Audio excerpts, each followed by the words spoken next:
Hello friends, നമസ്കാരം. ഞാൻ Ravi Palakkad. AC, washing machine, ഫ്രിഡ്ജിൻ്റെ എല്ലാം PCB റിപ്പയർ ചെയ്യുന്നതാണ്.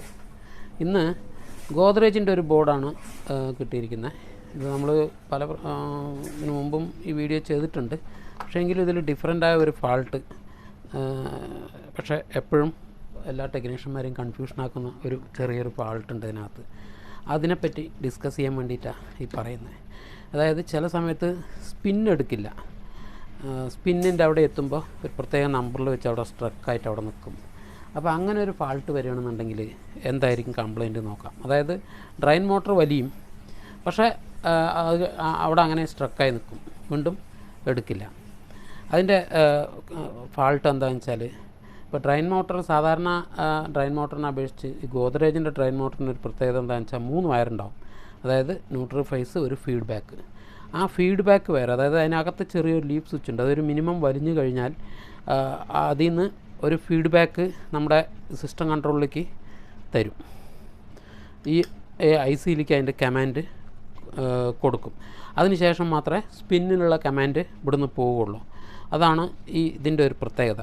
അതായത് ഈ റെഡ് വയറിലൂടെ അതിൻ്റെ ഫീഡ്ബാക്ക് ഇവിടെ വന്നിട്ട് ഈ വയറിന്ന് ഒരു റെസിസ്റ്റൻസ്, അതായത്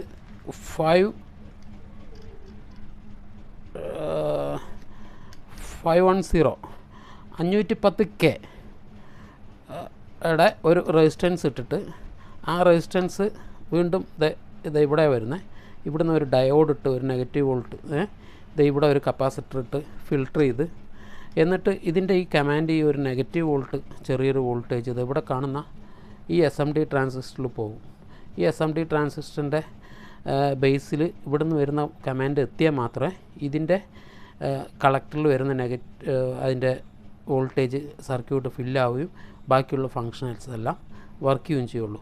അതുകൊണ്ട് അങ്ങനെ ഒരു ഫാൾട്ട് വരികയാണെന്നുണ്ടെങ്കിൽ ഇതിൽ മെയിനായിട്ട് ശ്രദ്ധിക്കേണ്ട ഒരു 3 ഭാഗങ്ങൾ.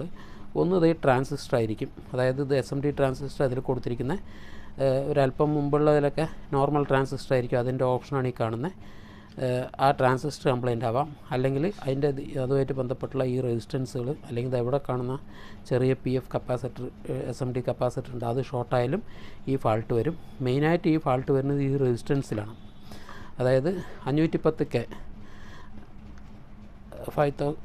510K റെസിസ്റ്റൻസിൻ്റെ ഒരു 1 വാട്ട് റെസിസ്റ്റൻസ് ഇട്ടിട്ടുണ്ട്. ആ റെസിസ്റ്റൻസിൽ കംപ്ലൈൻറ്റ് വരുമ്പോഴാണ് ഈ ഫാൾട്ട് മെയിനായിട്ട് വരിക. അത് കഴിഞ്ഞത് അവിടെ ഒരു ഡയോഡ് വരും, ഇതിനും വരാൻ ചാൻസ് ഉണ്ട്. അത് ലോ വോൾട്ട് ആയതുകൊണ്ട് സാധാരണഗതിയിൽ ഇതിൽ കംപ്ലൈൻറ്റ് അങ്ങനെ കണ്ടിട്ടില്ല.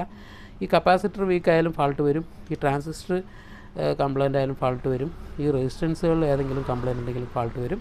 മെയിനായിട്ട് ഈ റെസിസ്റ്റൻസ്, ഹൈ വാല്യൂ റെസിസ്റ്റൻസിൽ കംപ്ലൈൻറ്റ് ഉണ്ടെങ്കിലും ഈ ഫാൾട്ട് വരും. അപ്പോൾ അങ്ങനെ വരികയാണെന്നുണ്ടെങ്കിൽ ഈ ഭാഗം ഒന്ന് ചെക്ക് ചെയ്ത് റെഡിയാക്കിയതിന് ശേഷം കൊടുക്കുകയാണെങ്കിൽ പിന്നെ കൃത്യമായി വർക്ക് ചെയ്തോളും.